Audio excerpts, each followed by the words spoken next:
Hello and welcome to a conversation on the Daily Burn. I'm your host, Eric Miller.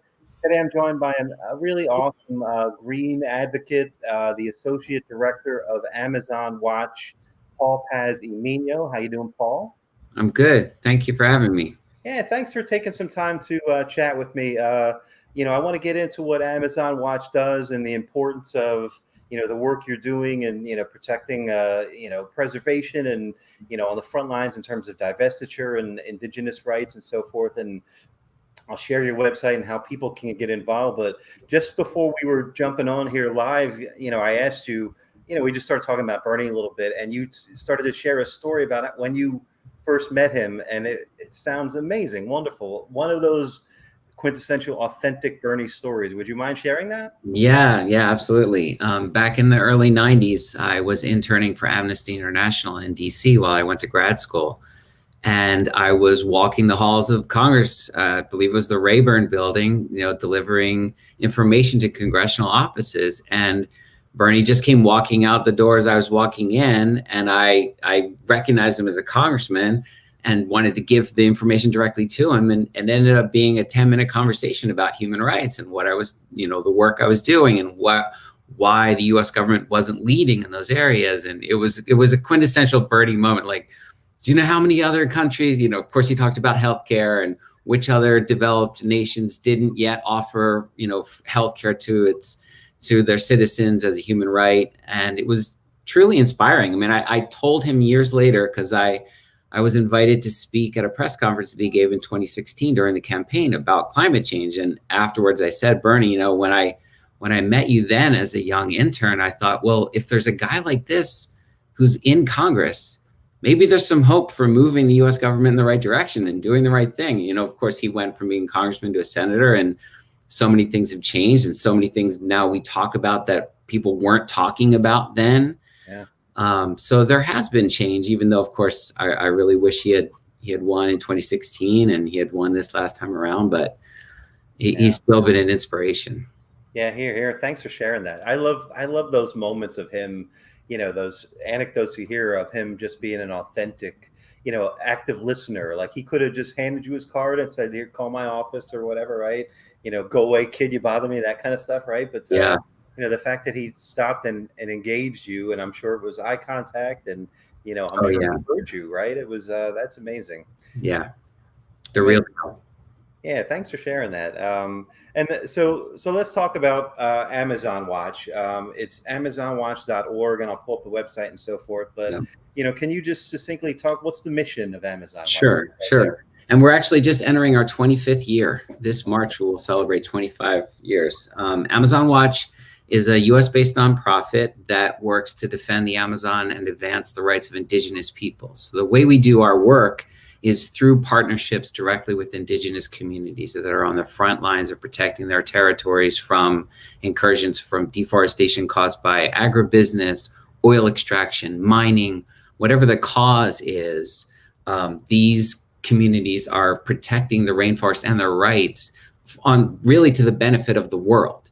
And the way Amazon Watch works is we partner directly with them and advance those campaigns. So in one area in the Western Amazon, we might be focusing on kicking out an oil company or securing rights to territory. In Brazil, it might be focused on preventing dams from being constructed on some of the tributaries of the Amazon, or protecting communities from incursions from agribusiness and other sectors. And the way we do our work is with a US-based staff here doing advocacy and organizing and communications. And then we have field teams that work with us who are from the countries where we work. So we have a team in Ecuador and Brazil and Peru, and then we work with others in Colombia. Those are the four primary areas of our work. And since the fires of 2019, we've actually, because of the increased attention to what was happening in the Amazon and the increased support, we've launched a new part of our work, which is an Amazon Defenders Fund. And we've already re-granted over $2.5 million in small grants to hundreds of indigenous groups across the region. So it's not just like one big chunk of money for one thing. It's very directed, focused, and supportive grants to groups that we can now afford to do that we couldn't do before, because the attention it's really changed. August of 2019, The Amazon finally became something on people's radar to a degree that we've been screaming about, obviously, for almost 25 years. And now we're finally getting the attention. Unfortunately, it's at this stage of the crisis where things are so dire, as so many other things, that people start paying attention. Yeah. Just, obviously a layman's understanding of the Earth's lungs and so forth. Are there, and this is an issue of global importance, and it should be all hands on deck globally, right? Yes. Are there any kind of top level metrics that you can share that underscore, particularly the trend of the 25 years? Like, obviously it's not trending well, right? So, what are some high level metrics that you can share to illuminate the importance of this as an issue that we all need to pay attention to? Well, obviously, as people probably know, the world's largest tropical rainforest, and what it's been referred to as the lungs of the planet. It's actually not quite technically accurate. It does breathe in and breathe out, in a sense, by reclaiming carbon and producing oxygen, but it's not actually true that 20% of the air that's breathed around the world is generated from the Amazon. But it essentially creates flying rivers through the transfer of heat and moisture into the air that actually affects weather patterns globally, and specifically in the United States. So a lot of the food that we grow in the United States is affected by the rains that are produced in the Amazon. And essentially, the bottom line is we cannot survive on the planet without a healthy Amazon. There's no way humanity will survive a climate crisis if the Amazon disappears. And the reality is that it has been trending in the wrong direction. 20% of the Amazon is already completely gone. 20% more of it is partially gone. We're looking at an ecological tipping point that different scientists have said. Some say 5 years, some say 3 years, some say now. Wow. But the point is, once we deforest it, once it is deforested beyond a certain point, it won't reclaim itself. And therefore, it eventually will turn into a savanna. So we're facing a very real existential moment when it comes to the rainforest and our climate. Even if we stopped using fossil fuels, if we didn't stop the destruction of the Amazon for all the other purposes, everything else we did to mitigate the climate crisis wouldn't be enough if we can't protect the rainforest.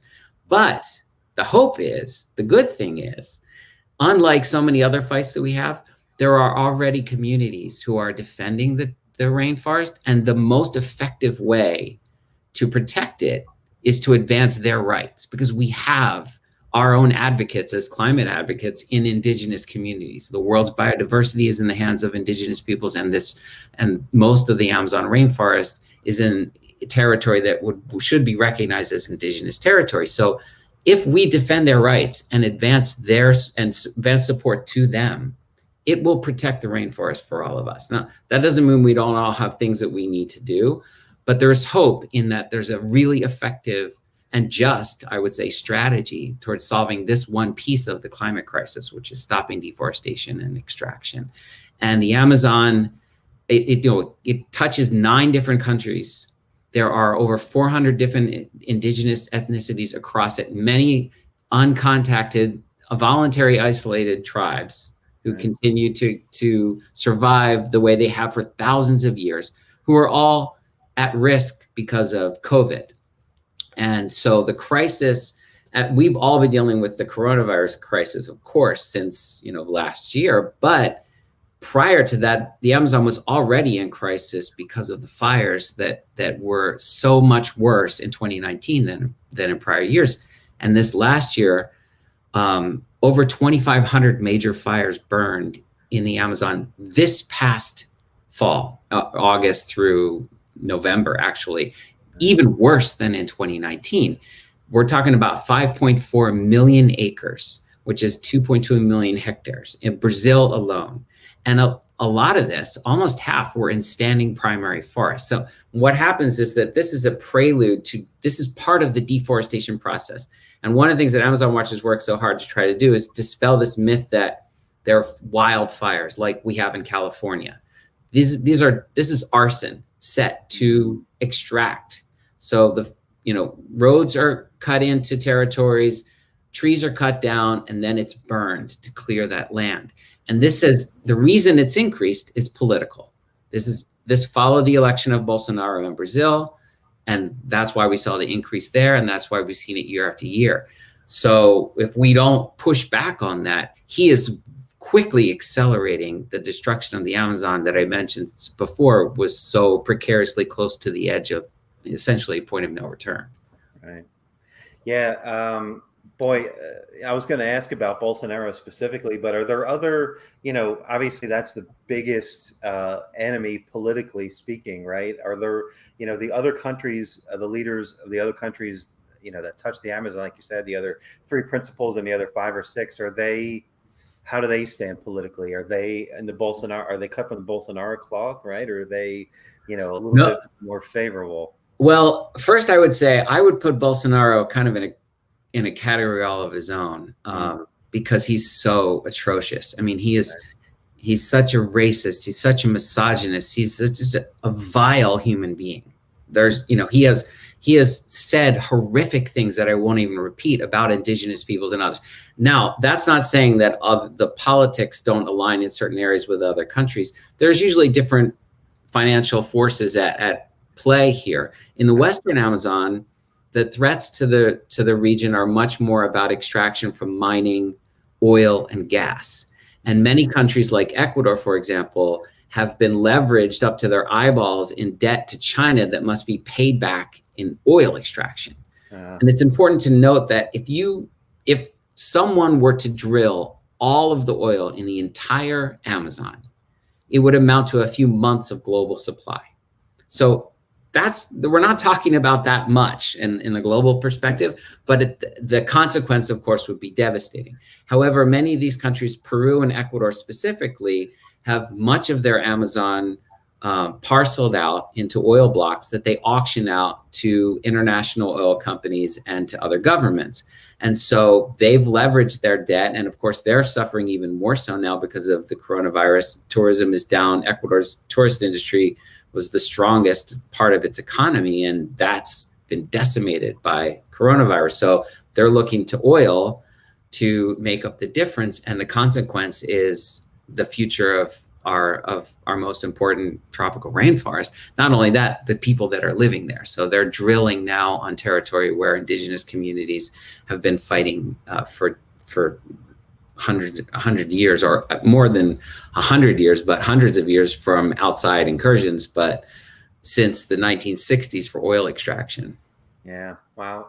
Is there any hope for, any sort of global intervention? Like if this is, if they're just settling a debt, right? They're drilling to settle a debt, to put it in, to right. Simply, right. Is there any way like the UN or globally, we can sort of all chip in and settle that debt? Is there any sort of global help on these? There is. There are multiple strategies that need to be employed. And a prior administration, the Correa administration, for whatever we have to say about his lack of respect for indigenous rights in many cases, at one point, his administration put forth what's called the Yasuni Initiative, which was to actually keep 100 million barrels of oil in the ground underneath the most biodiverse part of the Amazon rainforest, with Yasuni National Park in Ecuador.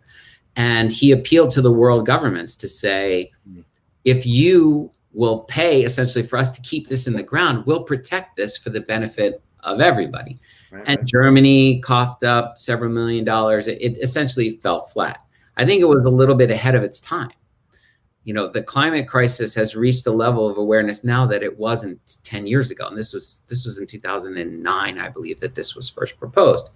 And now it's not just about funding the right thing and helping people to not drill, but it's also about looking at financially the future of the oil industry, which is over. That age is ending.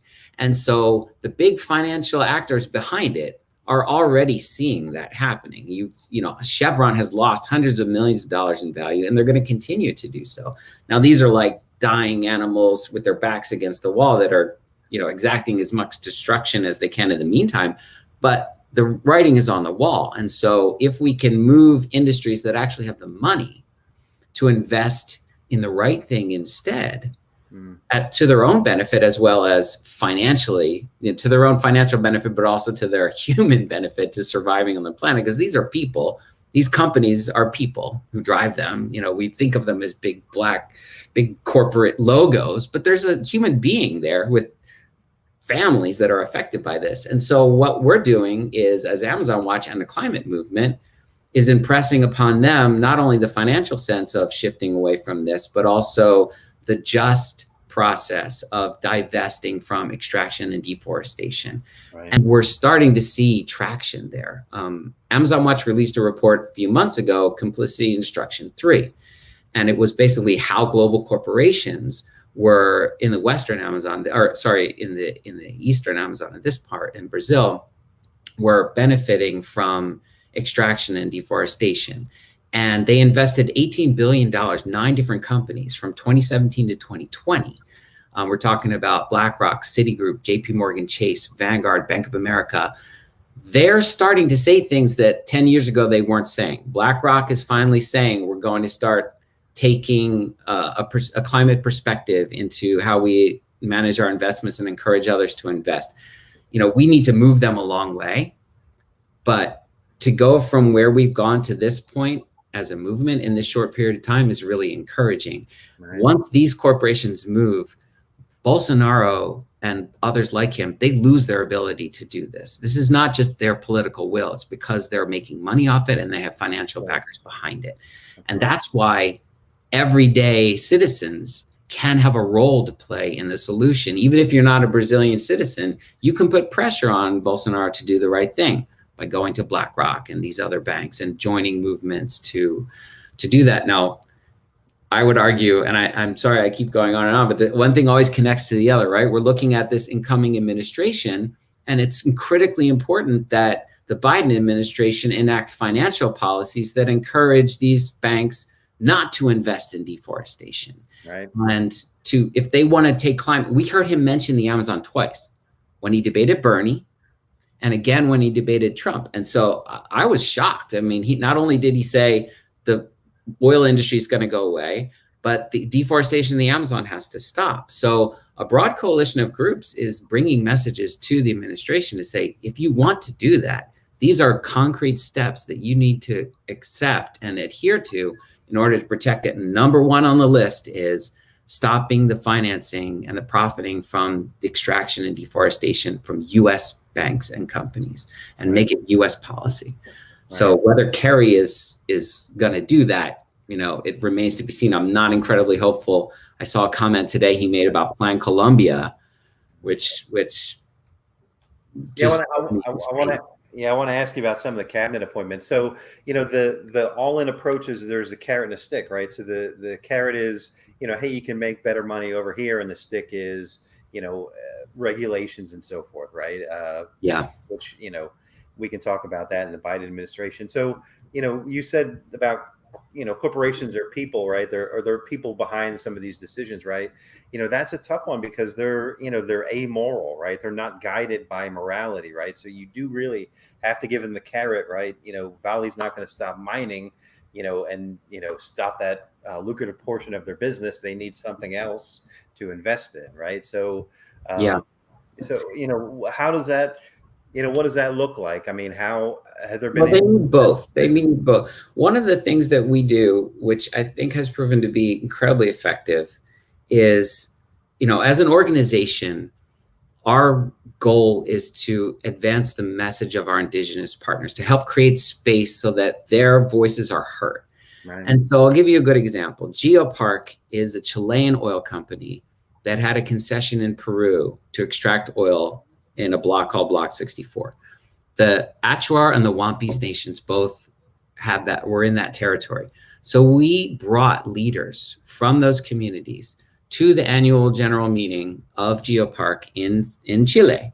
And they sat across the table from the CEO and talked about how their plans would destroy their community and lives. And they don't have despite whatever the Peruvian government might try to sell to them, the truth of the matter is they don't want them there. They don't have their free, prior, and informed consent under international law to actually extract oil.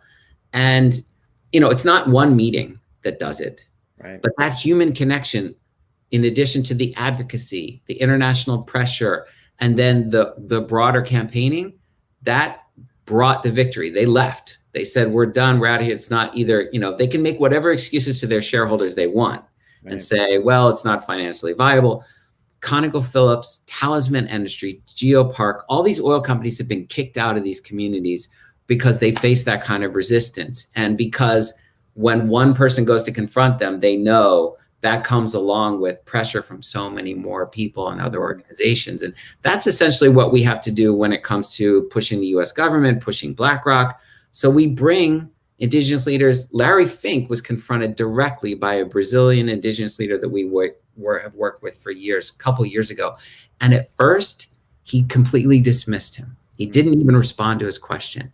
But then within a few weeks, they were on the phone. They wanted to have meetings with us at the next AGM. They took the questions, they responded, they put out these statements. Like, that human connection, it does make a difference, especially when you have companies like BlackRock. So Larry Fink puts out a letter every year, every January, actually, we're expecting in a few weeks, talking about being a good steward and what role BlackRock has in the world. And so we call him out on it. And that's had an effect. So I think it's true that, there's always going to be the argument of, well, we have a fiduciary responsibility, which is less of an argument now, obviously, when it comes to oil, because that's not a good fiduciary argument. But the reality is people's legacies and their egos and personalities are attached to it too. And despite what we've seen with, the Trump administration, which defies all explanation with their lack of any kind of self-respect, some people still have some. And I think that it is effective when they're confronted by someone else who's really hurt directly by their operations. That's great. So one of the big campaigns, one of the ways that people can get involved personally is divestiture, right? Have you seen examples of that working? Can you share one, like where, one of these companies, BlackRock or whoever, felt pressure from divesting and then altered their behavior as a direct result of that? Is that it? Yes, there are. So a lot of things have been more successful in Europe. And so we put out a joint report actually with another organization, Stand.Earth, about European investment in oil extraction in the Western Amazon. And we got the companies picking up the phone immediately wanting to talk to us about their report. Like they did not want to. Some said, we didn't know, we don't want to be investing in this kind of extraction. Others said, we want to talk to you about what we can do. It's not super easy because it's not like a project. Right. There's not like we wrote a check for that oil well, and we can say, don't write that check and the project. They're investing in these companies. And so as an advocacy organization, we need to demonstrate clearly what their operations are doing, why they're violating indigenous rights and environment, and what the consequences are. And then say, if you continue to fund them, invest in them, then you're complicit in that, and draw it close enough to them that they get, we need to make a change. And so we are seeing, and actually, I can't quite tell you yet, but hopefully in a week or so, watch the Amazon Watch website, because there's a new announcement that we're hoping that's going to come out very soon. And every one of these little pebbles affects the industry.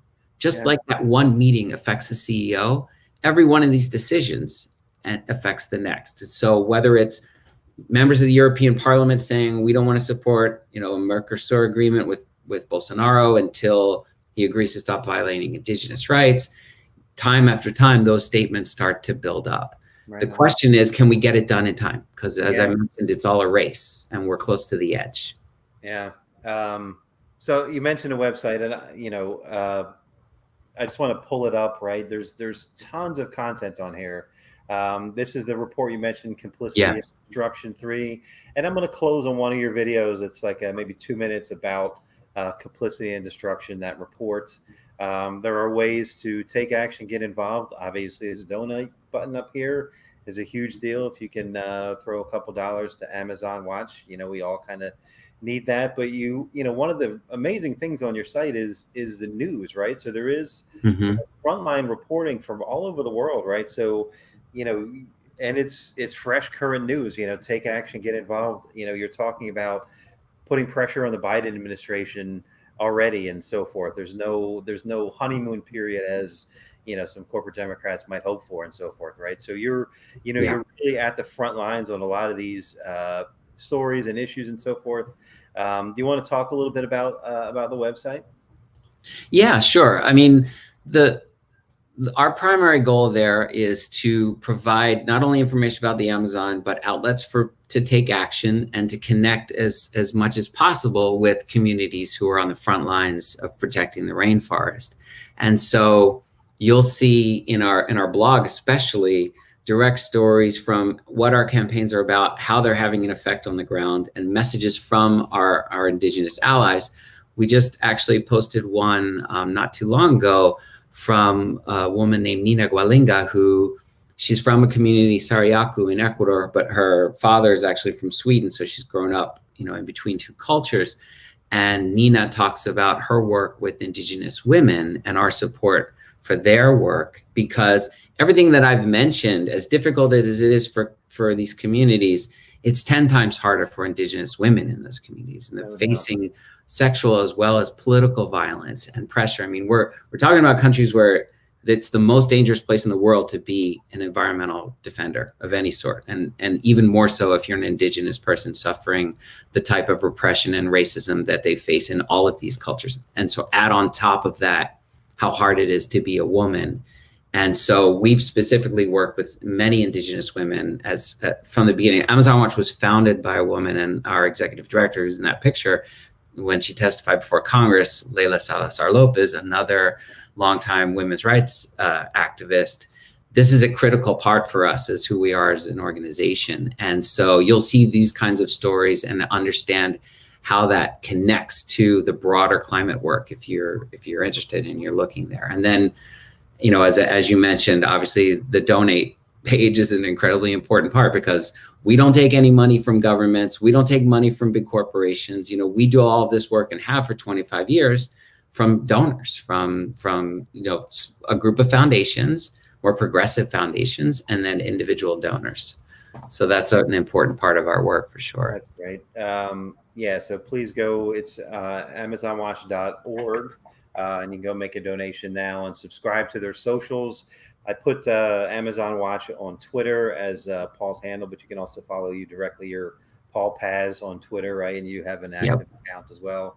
The one thing I also wanted to highlight was just your amazing library of videos. There's tons of informative videos on your YouTube channel, going back, like you said, years and years and years. So, and a lot of them are bite-sized, right? Some of them are longer, conversational roundtables and so forth. So, you got some celebrities on here, Roger Waters, Alec Baldwin, and so forth. So, go check out Amazon Watch on YouTube and sort of go down the rabbit hole and learn, all that you can.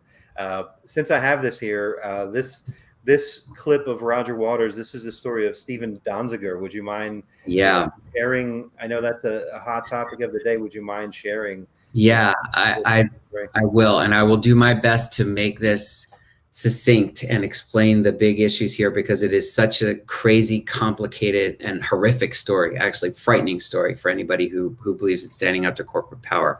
The first most important thing to understand is that Texaco was the first company to drill for oil in the Amazon, period. They went in the 1960s in Ecuador, and they drilled for decades, and they were the sole operator for decades, and they intentionally dumped 16 billion gallons of toxic waste into the Ecuadorian Amazon over the course of the time that they worked there. Not an accident, not negligence.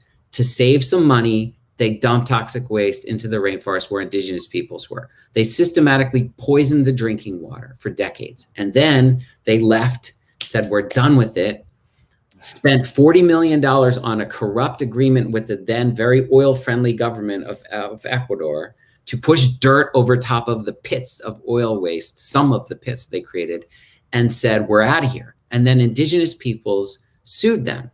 And Stephen Donziger was one of the lawyers who began in 1993 the lawsuit against Texaco. To skip to today, what's happened is Texaco became Chevron in the early 2000s. The suit that they began in New York was kicked out of New York and thrown back to Ecuador. So after almost 20 years, the Ecuadorians actually beat Chevron. An Ecuadorian judge said Chevron needs to pay $9.5 billion to clean up the waste and to help the communities that have been suffering a health crisis. That's what they needed to pay for. Chevron said, no way are we going to pay this. We don't respect your decision, even though they said they would in order to go to Ecuador. And then they countersued in the United States, the Ecuadorians and their lawyers, saying this whole thing is a fraud and it was made up to extort money. And the way they built that narrative was around demonizing this lawyer, Stephen Donziger. They knew that they couldn't do that effectively to indigenous and brown people who were poisoned in the Amazon. So they targeted a New York lawyer, a tall, charismatic white guy lawyer, and said, this is all about his machinations to get rich, which is all a lie. And then what's shocking about it is they have weaponized our judicial system. And so Chevron, because they had 60 law firms and so much money to spend on their legal strategy, they found a judge who was going to do their bidding, essentially, who was very clearly and ready to be biased in their favor. His name is Lewis Kaplan, a federal judge in the Southern District of New York. And Kaplan ruled in their favor and said they used a RICO law, which was created to go after the mob, right? To say there was a conspiracy and that Donziger was responsible for it. And so they won a RICO verdict in the United States. And what that verdict says is that the Ecuadorian judgment cannot be enforced in the United States, and Stephen Donziger cannot profit from that judgment. But what it also says is the Ecuadorians are welcome to take their judgment anywhere else in the world that they want. That's their business. This is in the United States, right? So Stephen Donziger continued to work with the Ecuadorians to enforce that verdict in other places. They went to Canada. The Supreme Court ruled unanimously in Canada that they could try to enforce there. Chevron did not want him to keep doing this work, even if it wasn't in the United States. So they went back to that same judge and they got Stephen Donziger thrown on house arrest because he refused to turn over his computer, his passwords, his phone, his passwords. He did give his passport over. And Chevron is using this decision to silence this human rights lawyer who's been working because he's been so effective at holding them account, right? And now he's been held for over 500 days. And anyone who's a lawyer listening to this, wrap your mind around this. He is being held on a misdemeanor contempt of court charge, a criminal charge in a civil case. He has yet to be convicted of that, but he's been held for over 500 days on home detention. The maximum penalty is 6 months for that. And he hasn't been convicted of it. And no lawyer in the history of the United States that we can find has ever been held in such a way. But this is because he chose to take on the fossil fuel industry in the United States. And who is carrying water for them? The federal judiciary. And to make it even worse, you, the taxpayers, are paying for the prosecution of Stephen Donziger going to a private corporate law firm who only a couple of years ago worked for Chevron. Because in the strange machinations of this case, this federal judge I mentioned, Kaplan, he went to the federal prosecutor and said, I want you to prosecute Donziger for contempt of court. And they said no. And then he went back and they said no again. So he used an obscure ruling to hire a private law firm to act as a prosecutor who's billing hundreds of dollars an hour and has been doing so for over 500 days. And it's not even in their interest to have this case go away because they're getting paid for it. They should not ever be working as the state. But the depths to which this exposes the connections and the control that the fossil fuel industry has over our government is staggering. And you're not seeing this on CNN. You're not seeing it even in the New York Times. There have been stories that have been written and crushed by editors because they're going up against Chevron and a federal judge. And that is considered sacrosanct or something. There's no way to get through it. So we're desperately fighting to get this story out there because it's unparalleled in US history that what is happening. And it's a very chilling thing for lawyers who would go up against the fossil fuel industry. There's a coalition of groups called Protect the Protest and Greenpeace, Civil Liberties Defense Center, Amnesty, a bunch of groups came together a couple of years ago and said, we're going to support each other when we're targeted by corporations. Right.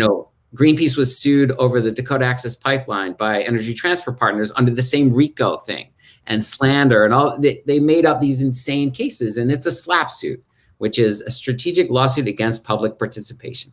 That's what happened there. So these groups came together, and we're looking as a coalition of what's happening to Donziger and seeing this is the writing on the wall. When we hold corporations to account and we win, they turn around and try to stop the lawyers. Who's going to take on a case like this Chevron case ever again when they see what's been done to Stephen Donziger?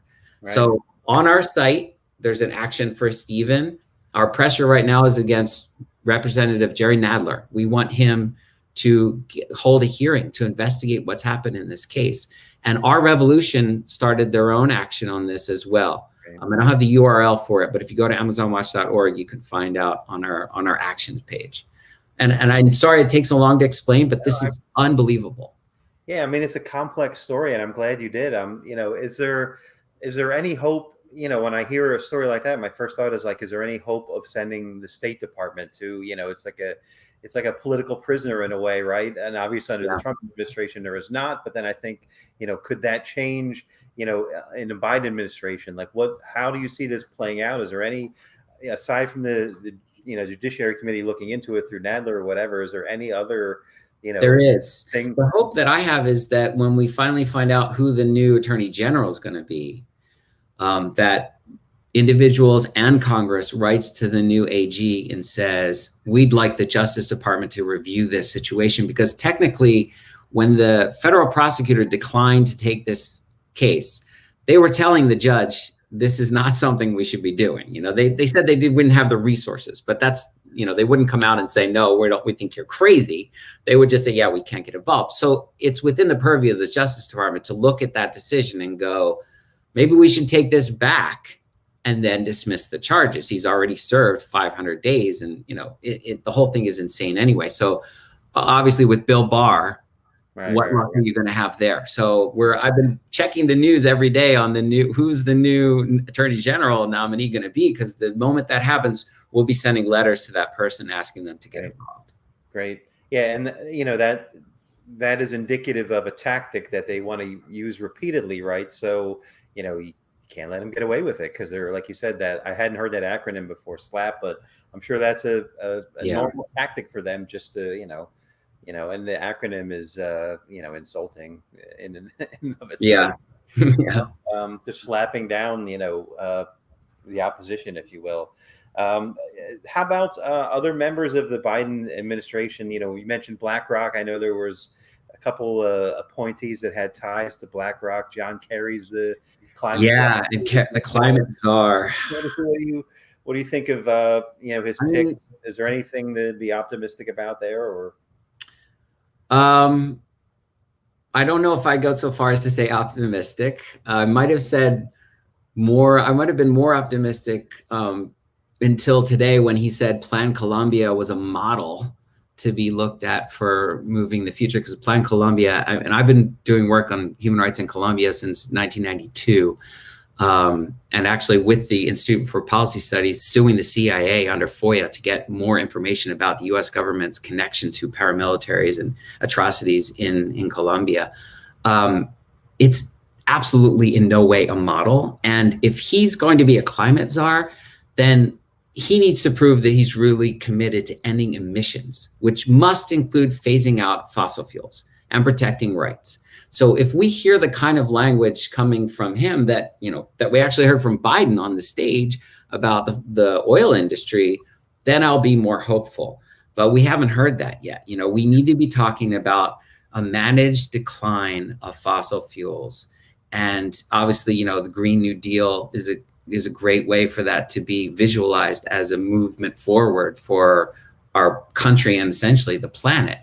I don't know if he's going to go so far as to endorse that, but there are pieces there about that decline that if, as the climate czar, Kerry would endorse or adopt or advocate for, then I think the climate justice movement, of which Amazon Watch, you know, is a part, would be more optimistic about that. And that's the other key to this also, right? That this can't be, the rights of those communities most affected by this type of destruction must be protected first. There are no solutions that sacrifice their rights. Those are false solutions. So frontline communities, when we look at carbon offset trading that allow pollution here while you clean up your operations over there, it's Black and brown and indigenous people who suffer first when those plans are put into action. And we see that as a false solution. So we need Kerry to be talking about rights and managed decline. And if we hear that, then I think we get more optimistic.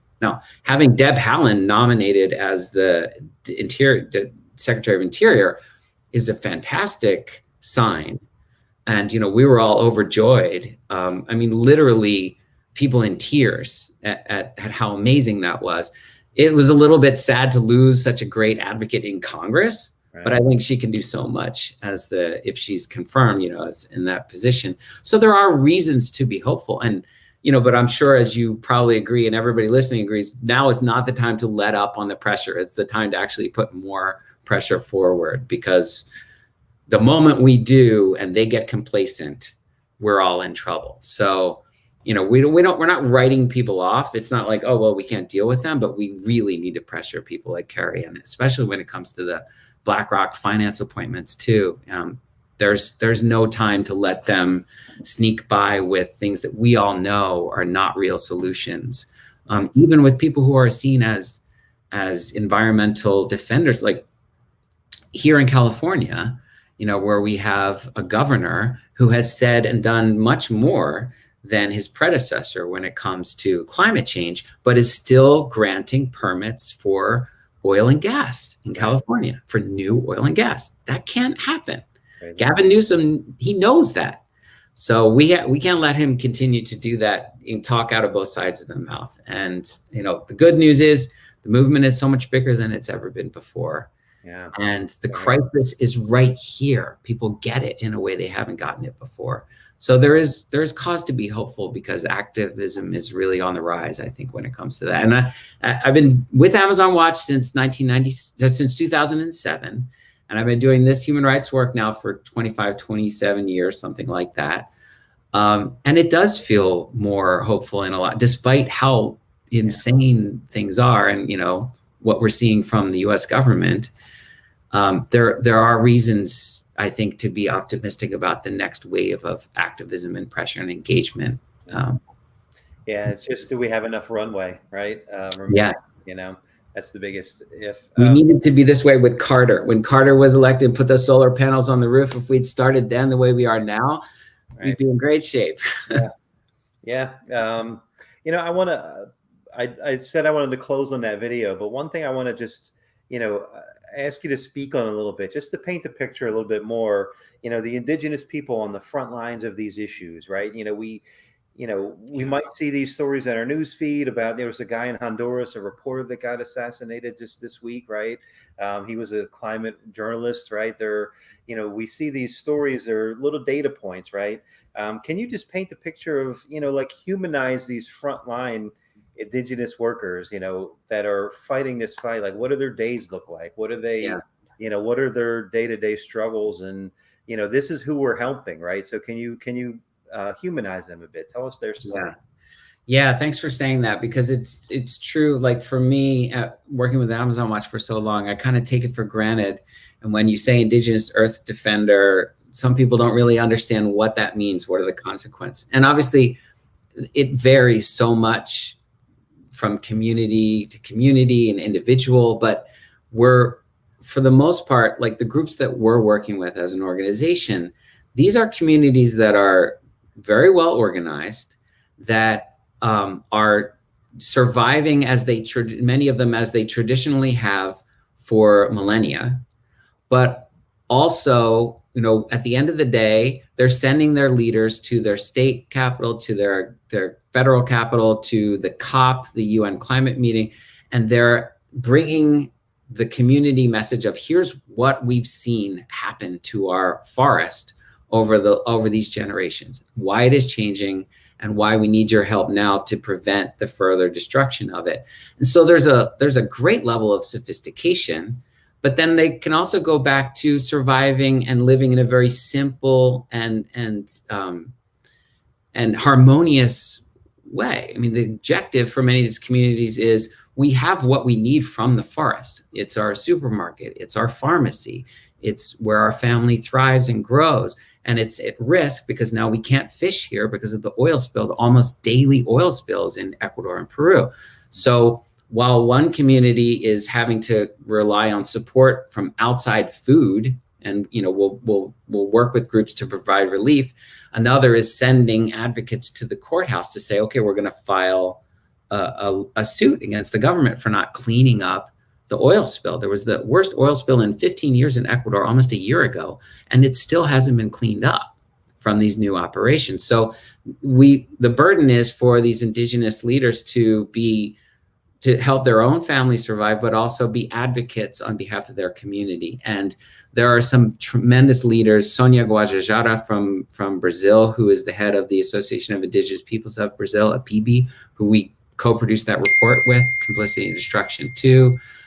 There are leaders from the Ecuadorian, every community, where we work, there are indigenous federations on the local and national level. Amazonian Indigenous and then National Indigenous Federation. So leaders are elected to those bodies, and then they represent their interests to their government and internationally.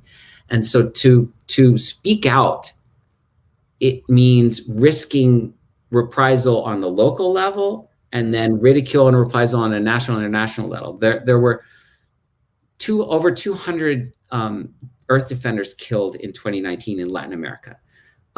Most of the ones in Brazil, 90% of the ones in Brazil were in the Amazon. And they're continued to be, as they can be targeted by people like Bolsonaro, who will specifically point the finger and say, these are criminals, and they're working with, criminal NGOs. He actually accused nonprofits of starting fires in the Amazon to try to raise money. That's how off the wall.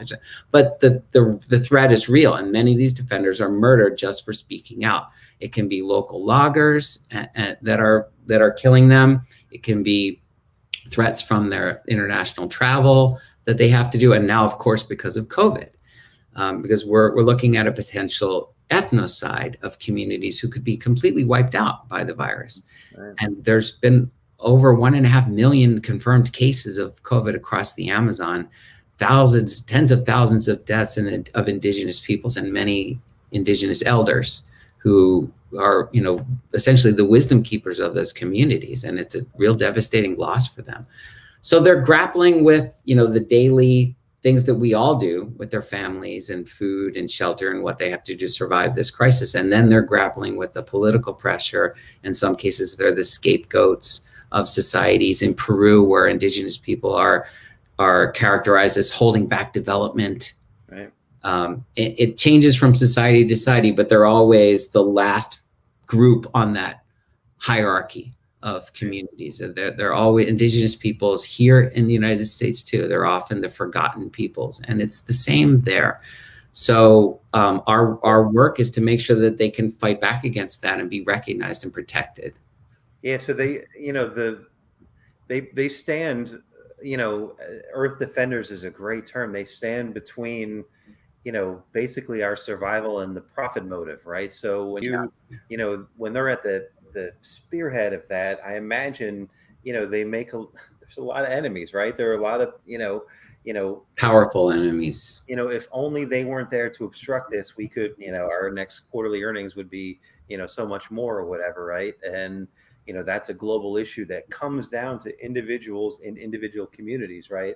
Do they get the sense of the scope of that? I mean, obviously they're, the way you described it, like they're protecting their community, their day to day, their family, their livelihood, their fishing, their water, their environment, and so forth, right?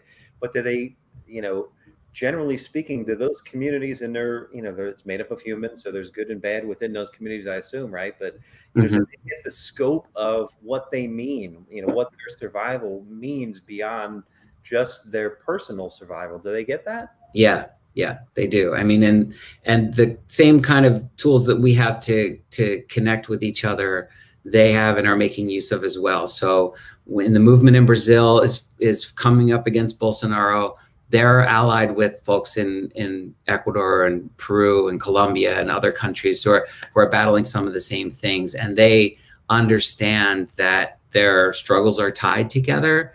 And so there's a lot of mutual support, and not just across Latin America, but north to south. And there's an old, I don't even know how old, but there's a very old vision of the uniting between the condor and the eagle, indigenous nationalities of the North and the South coming together to protect the earth.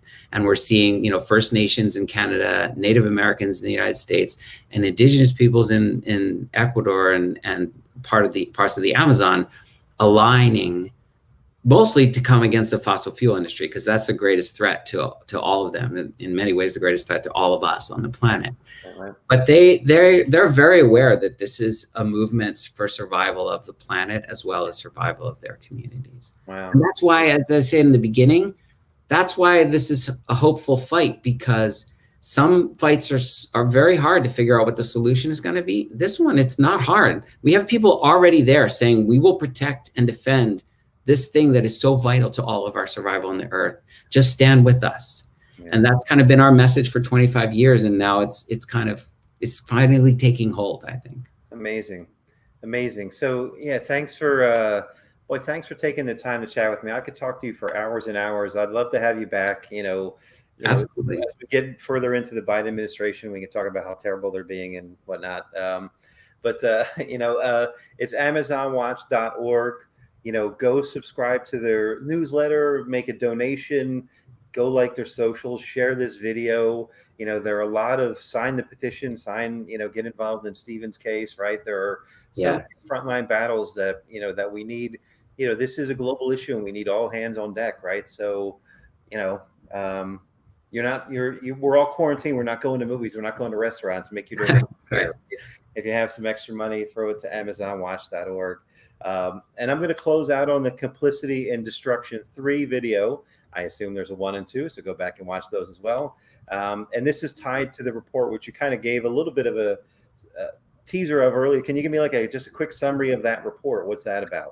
Yeah, that report is mostly about targeting those companies that I mentioned, that $18 billion in 9 different companies that were investing in forest destruction and indigenous rights violations. And Complicity and Destruction 3 was about the agribusiness sector in Brazil, but very specifically focused on politicians. And 2 was about broader corporations involved in the work there throughout the region. And then 3 is very focused on these specific companies. And it's one of the biggest reports we've ever done. It's done in partnership with the PB, and it's pretty gripping and it's pretty shocking. So, and it also talks about the risk that these indigenous earth defenders face in speaking out against it. So I encourage people to check it out. It's a lot to read, but there's an executive summary part and beautiful images in there, so you can take a look at it on our website. Great. So it's AmazonWatch.org, and I'm just going to pull up a question. Miles threw out a few questions, but just anything that we didn't touch on, how people can get involved. How else can others get involved? Yeah, I mean, well, our social channels, we're always engaging with people. We're not a big organization, but we respond to comments. We'll talk to you about where, for example, if you have BlackRock shares, you may not even know. Maybe it's your pension, your retirement account. If you're part of a union, you could be a BlackRock customer. And there are other levels of ways to engage. So we're looking at people who have connections to any one of these companies directly, and we engage and we involve them in specific targeted campaigns to put pressure on them. And then, a lot of this work is about raising awareness and drawing people's attention to not only what's happening, but their role in it. So, Amazon at AmazonWatch.org is the email. You can just send us an email and ask your question and we'll respond. Or our Twitter, Facebook, Instagram. We're apparently going to be starting to do, what's that new? TikTok. Yes, TikTok. All the kids are doing. You can tell I'm too old now, but yeah. We need those young activists involved too. But yeah, so we'll engage on all those platforms. And, we're about communicating directly with people and involving them. So you will get a response if you reach out to us. Excellent. And of course, make a donation, AmazonWatch.org. Well, Paul, it's been a real pleasure chatting with you. Like I said, please come back, in a few months once we get a clear picture of how, the Biden administration is going. And I'm sure there's going to be, this is a battle that's ongoing. So, I want you to come back and keep telling the story. So I'm going to close on Complicity and Destruction 3. Thank you for all the work you've done here heretofore. Absolutely incredible. Thanks everyone at Amazon Watch. Thanks everyone who watched this. Yeah, thanks for tuning in. I'm going to close on this video and stay safe, Paul. Thank you so much. I appreciate it. Thank you.